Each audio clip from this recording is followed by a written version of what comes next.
Samueli wa kwanza ngapi? Huku tujibie huku batumishi hapana. Samueli wa kwanza ngapi? 17 combien? 30. Aha, niliwaza kwa wanasema 30. Sawa, watusomee. Tutaongoza usomi katika jina la Yesu. Amen. Daudi akaviondosha. Akachukua gongo lake mkononi mwake. Ndio. Akajifungia mawe laini matano toka kijito. Sema mawe laini. Mawe laini. Ndio. Akayaweka ndani ya mfuko wa uchungaji kondoo alio nao, hata ndani ya mkoba. Sema ndani ya mkoba. Ndani ya mkoba. Au useme ndani ya mfuko ya uchungaji. Ndani ya mfuko wa uchungaji. Ndio. Na kombeo lake lilikuwa mkononi mwake. Akakaribia Mfilistini. Amen. Amen. Makofi kwa ajili ya usomi wa neno la Mungu. Unaweza kaa tafadhali.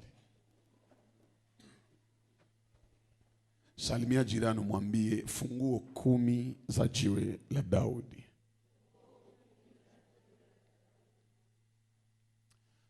Tulishagusa 4, ile ya 4 ndio mimi nataendelesha yako. Amen, amen. Nani atanikumbusha funguo ya kwanza ya jiwe hili? Jibia tu bila hata kucha kidole hilo. Sema tu. Funguo ya kwanza. Yesu. Maana yake siko nafundisha.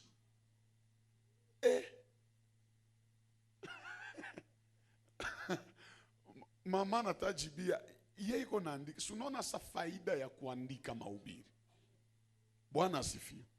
Faida ya kuandika au kuenregistrer, kurekodi. Usikuwe tu unasikilia mahubiri kukanisa kisha unanyamanzia pale. Wakristo wa Beroya kilichokomalisha kiroho yao, walipomaliza funzwa kanisani, walirudi nyumbani kupekua yale walifunzwa. Bukristo haiko tu kukanisa. Na kunyumba lazima uishi byenye ulifundishwa kukanisa. Bwana asifiwe. Kama hauzibane, unaweza zitia matendo ya maisha yako ya kiroho. Tulisema ya kwanza, funguo ya kwanza ni mawe yaliokotwa katika kijiti. Si ndio vile tulisema? Manake ni mawe yalikuwa na address, iko na anwani. Tukasema jambo la pili ni mawe yalichaguliwa na Daudi. Si mawe yalijitupa, lakini ni mawe yalichaguliwa na Daudi.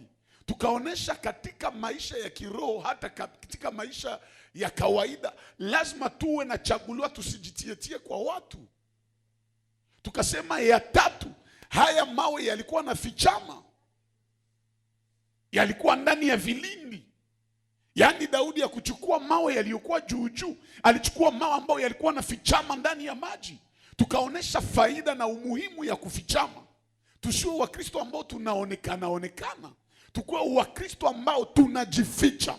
Ukitaka onekana kwa wakati ambao haufai, utazaraulika. Unaheshimika ni wakati ambao unatafutiwa. Unaheshimika ni wakati ambao hauonekani. Hata Sulemani alisema mguu inaozoea jirani na banaizoeaka, banaizarawaka. Wetu njo wakwenda kwa watu, ukule kwa watu. Wetu njo wakwenda juu ya masolo, ile yote utazaraulika. Na funguo ya 4 jana tulisema ni jiwe laini. Sema ya kwanza ilikuwa na address. Rudilia, ilikuwa na address. Ilichaguliwa. Rudilia, ilichaguliwa. Ilikuwa na fichama. Na ilikuwa laini. C'est simple. Tutabisahabu tena. Nijua wanafunzi wote hawabanaki kwa masomo. Ukisomo haiko bote njoo wanabanaka. Hizi fungulo kwanza 4 zetuishapata, ukiziweka kimatendo, hauna haja ya kuomba tena Mungu niinue. Hizi tu kama unaziwe mettre en pratique. Juu tuliongelea ndani vya mingi. Mwisha kwa baraka mingi. muile adrese, Mungu kuvumilia, Mungu kuchunga mpaka Mungu akutoshe kwenye uko jua kufikishe kwenye anataka uende. Muile kuchaguliwa, muko wito, maana muko maisha ya wokovu. Muile kufichama, muko maisha ya maombi. Na muii kukua laini, njoo yenye tuko na gusia sasa. Tulisema jiwe kuwa laini ina maana ni jiwe jepesi. Ni jiwe ambalo liko liepesi. Haina buzito. Haina kilo. Na ni jiwe limechongwa vizuri sana. Yaani ni jiwe lina samani. Kukua laini ni kutolemelea. Kukua laini ni pale ambako Mungu amekuvika vifaa ambavyo vitasababisha upate kujibu kwa ombi ama kwa kazi fulani. Kukuwa na adrese ni mzuri, kuokoka ni mzuri. Kujificha mu maombi mu vingine ni mzuri na kutoonekana. Lakini hivi vyote usionekane mbele ya watu kama hauna valeurs zitaacha unasaminika na watu. Lazima uwe na vitu ambavyo Bwana ataweka ndani yako. Na hivi vinafanya upate kusaminika. Ulimwengu iko na lazima ya wale ambao wana vitu ambavyo vinaacha ulimwengu iwe nayo haja. Batu hawatakuwa na lazima yako juu tu na kuwaka gisi huko. Lakini batakuwa na lazima yako juu uko na kitu kenye utaaporte mparkuru yao.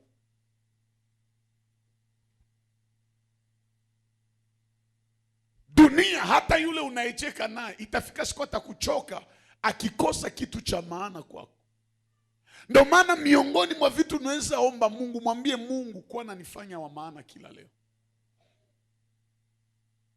Ile maombi yetu tunazoea omba, Baba niletee watu ya maana, niletee watu wakubwa, ni bure kama hauna kitu kitabahatashe kwako. Lazima Mungu aweke ndani yako kitu cha maana, alafu kitavutia watu wa maana karibu yako. Huheshimiki kama huna suluhisho unaleta kwa watu. Katika mazingira yako kinachosababisha watu wa kuheshimu ni wakati wanaona ni nini unawafaidia. Kama hauko wa faida kwa watu, hakuna mwenye atakuhangaikia.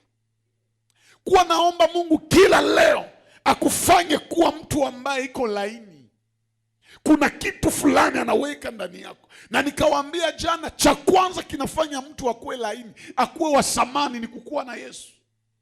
Bila Yesu hauna valeur. Ni inarudilia na mimi nasisitiza. Tafuta mali. Fanya vyote vyenye unataka, lakini kama hauna Yesu uko unapoteza wakati bure. Heshima ya kwanza ni wakati tunakutanana na Yesu Kristo. Juu saa Yesu anatukutanaka, anatupatiaka form, anatosha buwerewere, anatosha visivyofaa, na anatupatia conformite juu siku moja tufalie dunia, tufalie jamaa, na baadaye tunyakuliwe kwenda mbinguni. Weka mkono uliseme, Baba niko na lazima yako kila leo. Arudilia Yesu, sina besoin ya vingine kwanza, wewe njoo wa kwanza. Manake Yesu kwanza mu maisha, kisha vingine vitakuya baadaye. Alisema Yesu katika Mathayo sura 6 mstari wa 33, tafuteni kwanza na haki na mengine yote. Manake tukikuwa na Yesu tuko deja na ufalme. Juu Yesu ndio assurance ya kwenda mbinguni. Alisema hakuna anayeweza fika kwa Baba asipopitia kwangu mimi. Salimia jirani tena mwambie, kuwa na Yesu utakuwa wa valeur. Kila mwenye iko na Yesu anakuwa wa valeur. Na Yesu tulionyesha vitu 5 ambayo ni faida ya wokovu jana. Sitavirudilia tena. Amen, amen. Bwana asifiwe. Jambo la pili litakufanya ukue laini, ukue wa valeur, ukue wa samani. Sababu na wakumbusha, mawe yalikuwa mengi, lakini Daudi alichagua mawe yaliyokuwa laini. Jambo la pili litakufanya uwe wa samani, ukisha kuwa na Yesu, lazima ujue tafuta pesa. Salimia jirani, mwambie tafuta pesa. Biblia nasema, Biblia na exagere, sema l'argent répond à tout. Pesa au fedha hujibu kwa mambo yote. Usikuye hapa kiroho mingi bila makuta mumufuko. Yesu rohoni, pesa mfukoni. Njoo ekilibre ile. Narudilia tena, hata ukuwe na Yesu kama hauna pesa, siseme hauwezi fika mbinguni, lakini ndadute na ule Yesu wako. Narudilia, watu watakuwa na mashaka na Mungu wako kama unakuwa na Mungu wa upako kubwa lakini maskini. Mungu tuliye mwamini, fedha na dhahabu ni vya nani? Sasa aye utakuwa na Mungu na haujue zitafuta.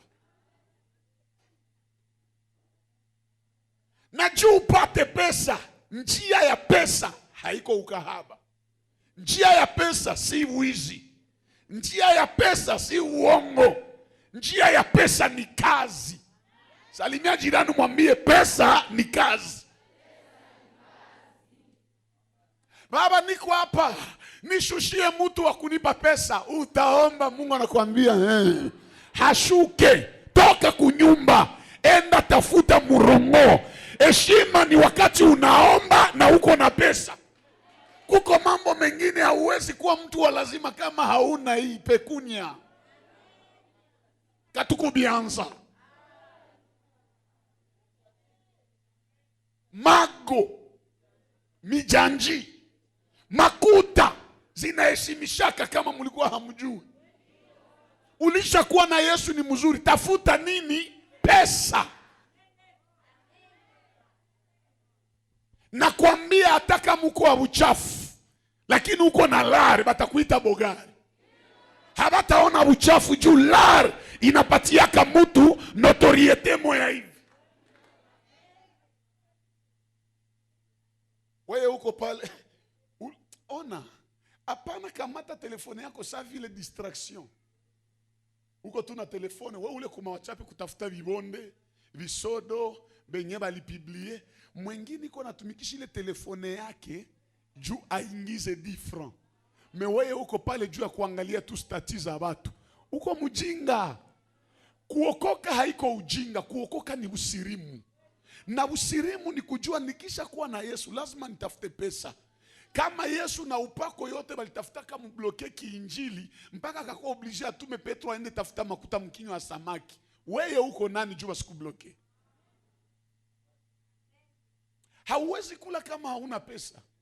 Hauwezi vala kama hauna pesa. Hauwezi safiri kama hauna pesa. Hauwezi oa kama hauna pesa. Hauwezi saidia watu kama hauna pesa. Tafuta nini? Pesa. Salimia jirani, mwambie kuya hapa kwa MCPM lakini hatukutaki en permanence hapa. Mimi nawaambia kweli, kuya hapa omba lakini hatukutaki en permanence. Tunataka ukishamaliza omba uende sasa tafuta juu Mungu mwenye uliomba hapa afungule kazi ya mikono. Mungu alisema nitabariki maombi yako. Nitabariki nini? Ulishaomba, maombi inafungula kitu. Enda sasa tafuta. Yesu yeye pekee alisema ombeni nanyi. Hakuishia pale, akasema tafuteni nanyi. Kuko makuta ya kuomba banaweza kupatia ni $4, lakini za kutafuta hata uombe hawawezi zikupatia mpaka uzitafute. Ndaikala hapa ministeri tanioea, banaweza kupania mali lakini hawatakuwa na kupatia rasio. Sijui kama nasema bongo. Banaweza kusaidia kumali, kumariage na tunakia kula kuile frite bien, lakini rasio. Unajua gharama kuchunga mwanamke. Surtout mimi naongea na ba frère. Muache ile kuvala mapantalo za kufika hapo kwa tembea saa kilema na hauna kitu mumufuko, isha yalisha makaratasi muposhi. Ushatoa la portemone na vimisha ama makaratasi, kisha unatengeneza kakiatu uko na dunda. Kudunda ya bure, hata uokoke, hata upende dada wa kuokoka, kama hauna lare batakukula hai. Yesu uko naye, neema uko nayo, lakini kama hauna hizi batakukula mwanamke.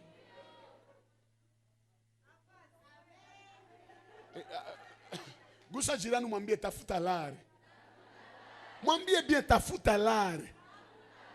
Bale benye habatafute makuta njo saa ya kutowesha mkanisa naanza hivi. Tena banaanza. Binakulumia nini? Hauna njo maana unajisemesha vile. Ungekuwa nazo, ungejisemesha vile.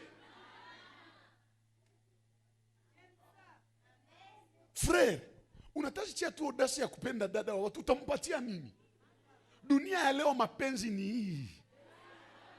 Kama dada, sitafute batuma muya kukua ba materialiste, lakini kujua vyenye garso anafanyaka ni ya lazima. Asikie kuwa mwizi hapa kesho juu hana kazi leo, ukuwe bibi ya mwizi. Kama hana kazi, akitaku ya mwambie wende. Mwambie wende kwanza tafuta kazi. Siku utapata kazi njoo ukuye. Na unamwambia ukuwe na bahati kutane siyaitika mwingine.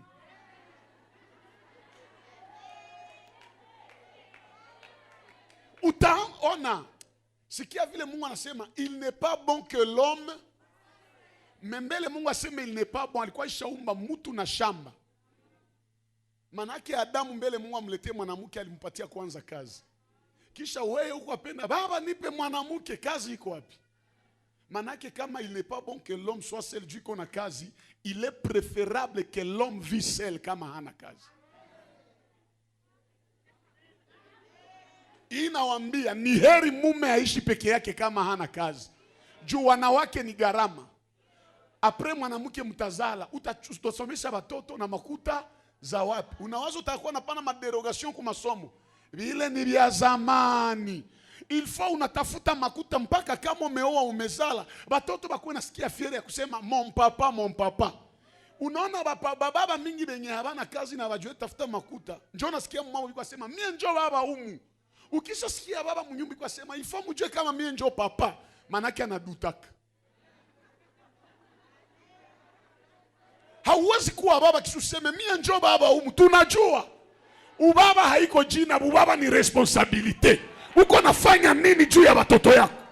Kama Mungu tunamuita baba ni juu ni responsable. Nataka niambie mtoto moyo wa Mungu, kuokoka ni mzuri, lakini kazi ni mzuri pia.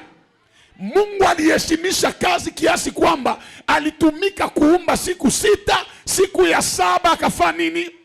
Msiku 7 akapumzika siku 1, akatumika siku 6. Lakini wewe siku zote kitanda utaiba. Uniheshimie, nani atakuheshimia na hauna hizi? Kila mwenye anakuwaka na roho ya kazi, Mungu amfungulie baraka katika jina la Yesu. Ninaomba Mungu wa MCPM afungue kazi zako za mikono. Tafuta pesa kwa nguvu, Mungu atakusindikiza. Surtout wa frère. Uku Goma unaona taga sui kwa nyangula mizigo. Bora tu apate 10 francs. Lakini wase ile haiko kazi ya niveau yangu. Ya niveau yako ni ya wapi sasa? Haukusoma. Lakini haukusoma na kied maso hautaki fanya, na kwenda somba hata mzigo hautaki, na mkichwa haujue kreye, finalement likiafa nini mudunia? Kuko vingine haiko shetani. Kuko sasa tunakemea shetani, shetani anasema mara hapa Mungu bananikemelea kubure. Mie sina probleme, yenjo kiwerewere hajue tafuta. Ngwani kwambie shetani apige mtu vita kama hana kitu kile nafanya.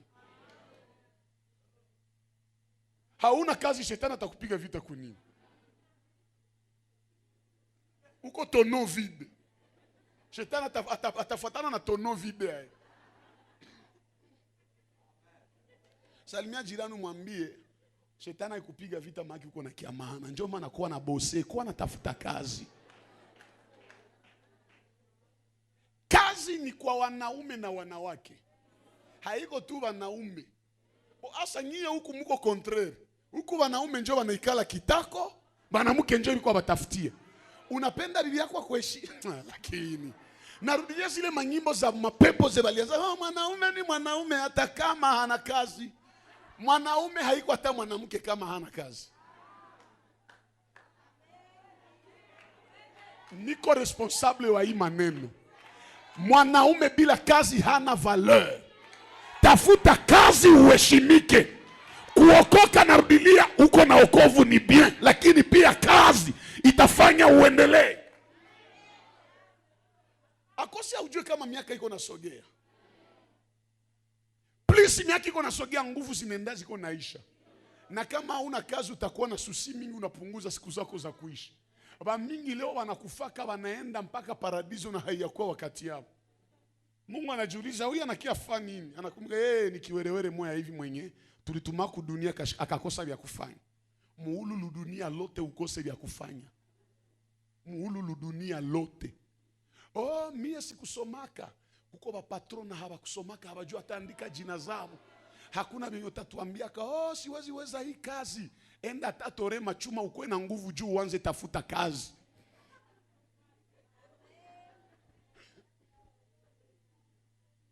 Ona, msione kama ilifika wakati tunaanza jenga mambavula malgré kilikuwa muhali ya mubaya. Aseme ni kutaka. Kuko kazi nyingine unafanya hautaki, me unasema bora tu nikuwe occupé.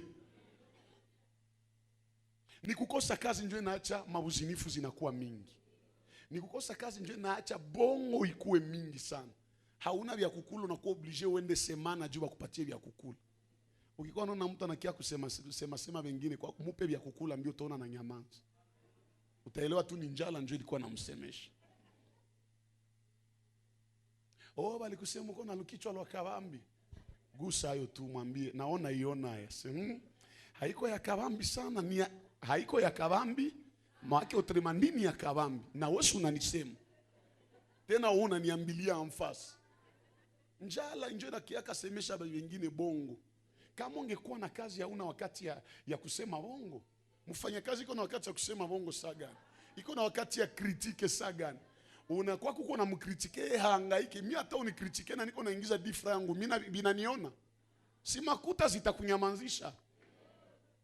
Gusa mkono wa jirani mwambie tafuta pesa.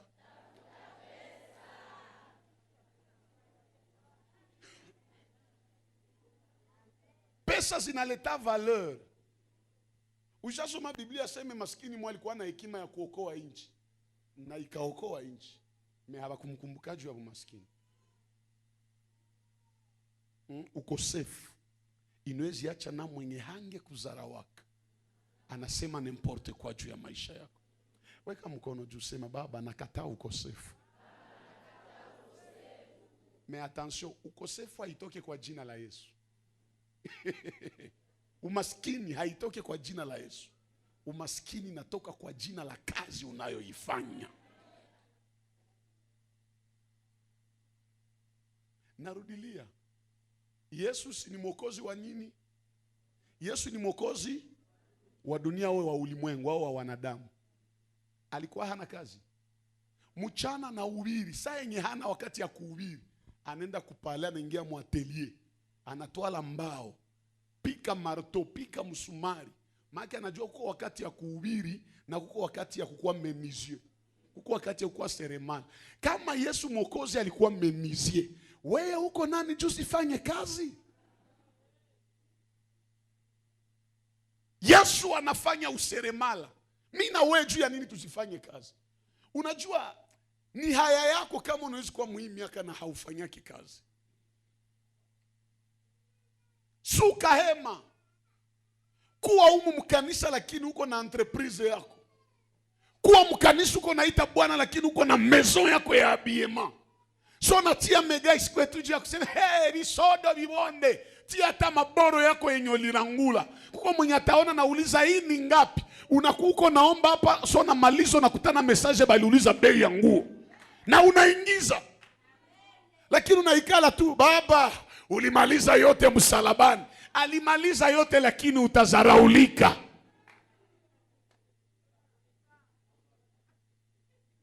Abrahamu walitembea na Mungu lakini ni wafugai.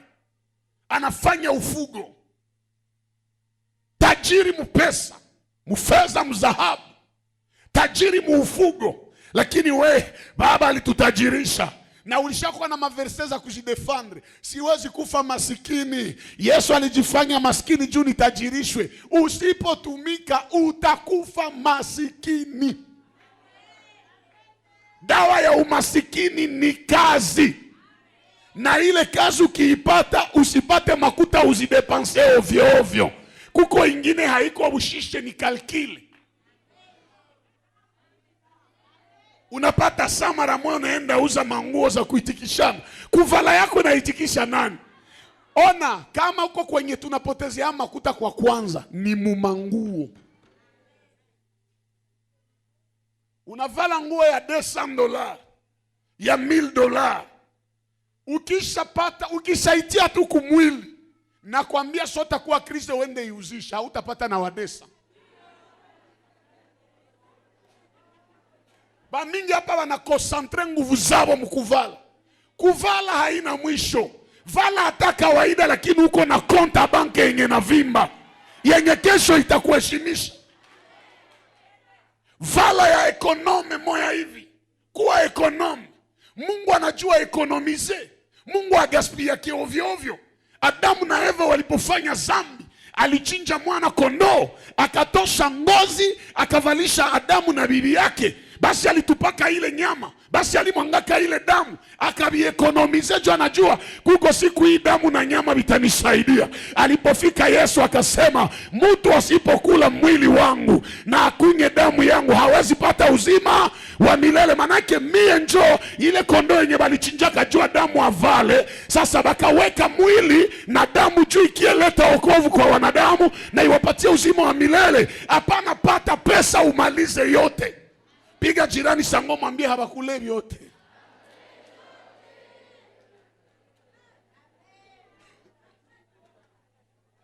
Mafundisho ya hivi njo ya uzima. Hii ni dawa, ni cure unique, dose unique. Ukiimetra mpratiki, ukiweka kimatendo, maisha yako yanafunguliwa. Baba niokoe na umaskini. Shetani hawezi funga pesa yako kama unatafutaka pesa. Na uko naomba Mungu na bana kuombea hapa. Hii maombi ya makataplaza hapa, atanjo shetani anachezaka. Nawaambia nishazunguruka fasi ya maombi. Nishaenda makanisa. Lakini vile niko naona hapa, pardon, ifo kuitikana. Kuko sasa niko naona mzee Benjamin najiuliza, ni yeye haiko yeye? Iko suple, niko pika na sauti haimwendake. Ile maombi ya vile itashindwa angusha shetani kweli? Itashindwa mkimbiza? Meji ya nini ungali nateseka? Haufanye kazi bien, na ukipata hidogo yote unakula. Mungu atamu chakula alipatia Adamu, hakumpatiaka chakula ya mayani. Alimpatia kila liani ya mbegu. Maki anamwambia usikule yote. Kula vya kukuliwa, weka mbegu upande juu kesho tena kuingizi. Mewe na mbegu na kulaka utaishi yae. Unaweza tumiko unapata $100. We unaichezesha mkuvala. Kuko mwenye kwa chunga jamaa na ile $100. Kuko mwenye kwa na uchuruzi tu ni ya $50. Na njoo yenye munatoka ration ya kila siku. Lakini wewe na masomo ya watoto papa. Lakini wewe uko nazichezesha se. Tutapata zingine. Walio na Yesu chemchemu haikaukake. Iko siku itakauka. Sema saison isiacho nasema siku zote ndavuma. Unaweza ingia msaison, lakini kama hauna akili, kama hautumikishe ubongo, unateseka.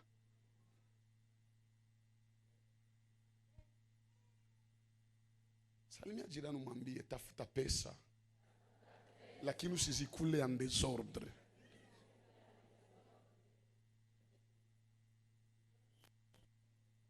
Unaona siba ubiri tulikuwa nateseka muile. Tuliteseka sana. Kulikuwa fasi ulikuwa naendaka ubiri, unapewa pesa. Juu ya kiburi ya maubiri unasema si wataniita tena. Unakula yote. Ichili. Unaona tu roho tu haiko shetani. Roho tu ya kupenda sifa inaniingia, mimi natosha $100. Sikukuwa na ile mpango, mimi naikausha tu mu Kin Marché. Kin Marché ndio supermarché na zinavuma Goma. Mimi ningia mu Kin Marché, saucisson de Paris nabeba, hamburger nabeba, pizza nabeba, saa inakauka. 2 jours après mimi naanza kosa na $1. Mimi naanza ingia mudeni muertel juu ya unité. Na nilipekenya $100, unauza vitu na vingine unasikia binakukifu au utavikula. Kisha unajiuliza nilipania makuta zangu nini? Siku moja juu ya kupenda kutosha ushenzi, mimi nauza vitu moja hivi balikuwa nita kama masosiso gani. Kumbe ni maana ukibikula haiko na nyama, haiko na nini. Donc mpaka nikaozea mnyumba, nikajiuliza makuta zangu ziliendea nini kwa hivi.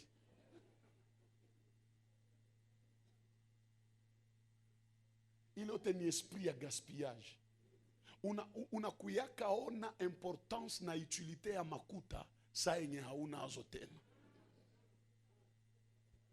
Usikuwe napata makuta ukule yote, kula kidogo na weka ingine mukazi. Unajua ba mingi leo be banajuaka tumikisha franka, banenda uza hata vitu ya valeur ku moins cher juu iko na cash. Ulikuwa haujue? Mulikuwa hamjue? Mimi nakwambia uko wakati yenye unawezi rangura, unauza kitu mubei ya nyanya juu uliweka franka. Na kama haujue tumikisha franka, inafika wakati yenye unalomba hata deni wanakuima. Lakini kama unajua tumikisha zako, unabarikiwa pale. Mungu atusaidie tujue fanya gestion ya franka.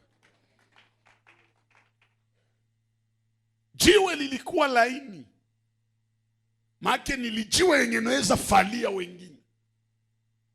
Ni jiwe yenye naweza fanya kazi. Effectivement, ni jiwe yenye lifanya kazi bien. Jusa Daudi aliitupa, iliangusha Goliath. Wewe bakikutupa mkazi, hasa ndugu yangu, hata niko nasema kazi, wewe unajua fanya nini? Ndio probleme hii. Usiishi mudunia na haujui unaweza fanya nini. Nakwambia mui dunia lazima ukue hata na kakitu kadogo kenye naona unaweza jua fanya. Surtout Butembo mulipewa neema uchuruzi. Sui exploiter. Unaona mu Nord Kivu na Bukavu, mu Sud Kivu. Nimejikoroga. Nimesema mu Nord Kivu na niko mu Nord Kivu sai. Goma sinjo chef lieu ya Nord Kivu yetu. Bukavu ni chef lieu ya Sud Kivu. Tumetembea mu injili, lakini kuko watu wenye tulikuwa natukana, tulikamata kitusi. Kuko na baita Banyabungo. Butike kulibega, Banyabungo. Yana kwa nakwambia tu letazo.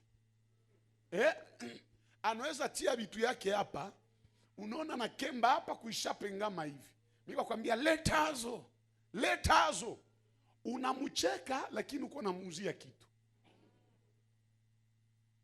Wakati uona mcheka iko naingiza different.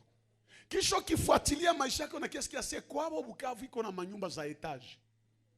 Wao ulizarau kazi yake lakini wewe ndio ulimuingizi. Maana yeye anajua hata unicheke sina wakati ya kufuatana na vya kunicheka. Maisha haitembee na watu ya mafiere. Maisha haiwezekane kwa watu waliko najiuliza watasema nini nikifanya hii kazi. Fanya kazi, hauko hapa juu ya kufurahisha mtu.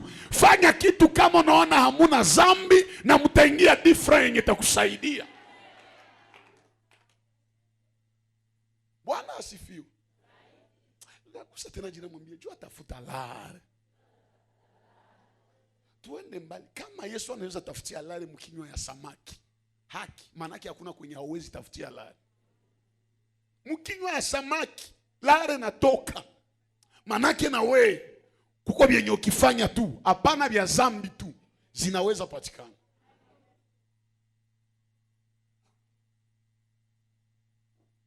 Bwana asifiwe. Nani mwenye anafanyaka kazi ya mkono yule? Hata haikamate hii masiku, nani mwanafanyaka kazi?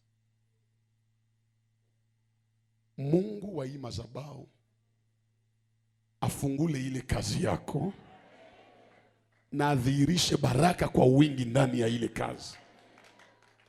Imeandikwa atabariki kazi ya mikono zetu. Ule Mungu mwenye unaomba kuko na kuia hapa mu 21 jours ya sema saison, afructifie ile kazi, afanye ile kazi izae kwa wingi. Kama uko mchuruzi, kihombo mina ivuta mu maisha yako, unasema amena, bisikupatake kwa jina la Yesu. Kihombo ipotelee mbali mu maisha yako kwa jina la Yesu. Kila kitu tagusa kisizale 2, kizale 100, kizale 60 na kizale 30. Mpandaji mbegu alipoweka mbegu kwa udongo mzuri, ilizaa 100, ikazaa 60 na ikazaa 30. Niko natabiria batu chiffre 30 mu maisha yabo ya benediction, chiffre 60 mu maisha yabo ya benediction, na chiffre 100.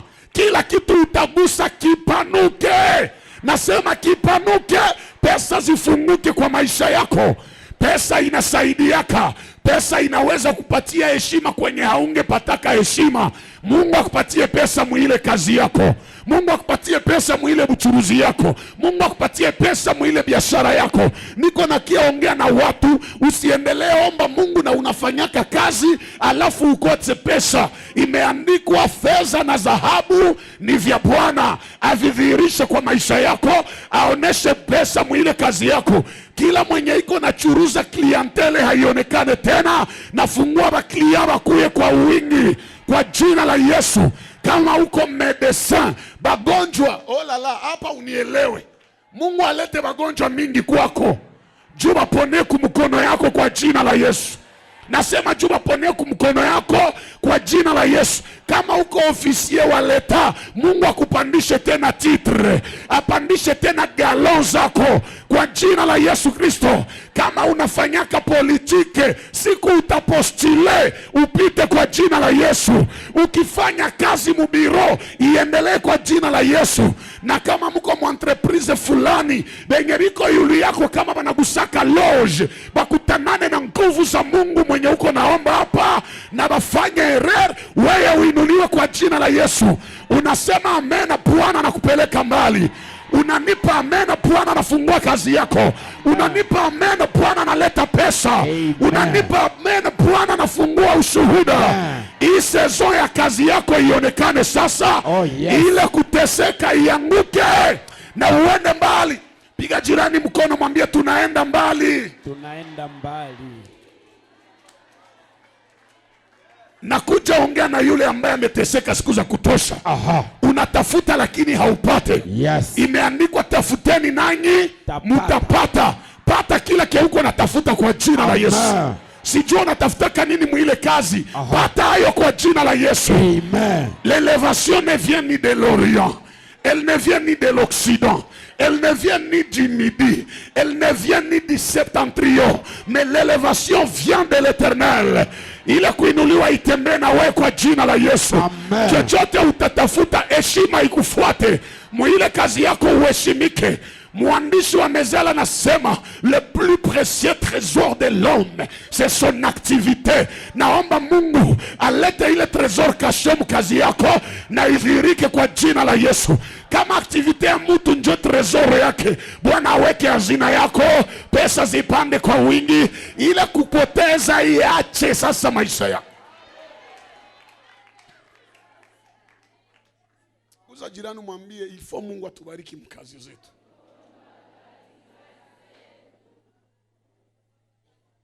Mwambie tena ifo tuishi baraka za Mungu mkazi yetu. Tutasapoti kazi ya Mungu haina hatuna pesa. Unajua kama pesa inaheshimishaka. Nakwambia sasa uko na lari hausikia hata njala. Ile ni kweli. Mimi sasa sina lari, mimi nakuwa stressé grave. Sijua kama naona kuwa stressé sasa hauna lari. Gusa ile sakame yako. Gusa portemone yako. Na mwenye hana hivi yote gusa hata mfuko yako. Mzee kama uko apagusa hata mkandara yako. Mnajua mkandara? Ile ba mama walikuwa nafunga humu zamani. Gusa yo bien, sema weye fasi yangu ya kuwekea lar. Nisikie bien leo. Madolar. Hapana busenke. Hapana bule bumadisi. Ile magrobiye itaingia ndani yako. Madolar americain, malivre sterling, mafranc congolais, ile machifre ya kabambi kabambi, pesa yote ya valeur mdunia itaingia ndani yako, na zikiingia hazitapotea, zitazidishana kwa jina la Yesu. Kama balikutobola kama ulimwengu wa roho, hii asubuhi mina kusude mukiroho, kila kenye utapokea kitaleta matunda mazuri, kitaleta mazao mazuri. Sitaishi umasikini, nitaishi utajiri kwa jina la Yesu. Rudilia, kwa jina la Yesu. Mungu aifanye kwa maisha yako, ile portemone yako, ile plumier yako, ile sakame yako, ile poshe yako, yale pesa mfululizo kwa jina la Yesu. Lazima Mungu aifanye.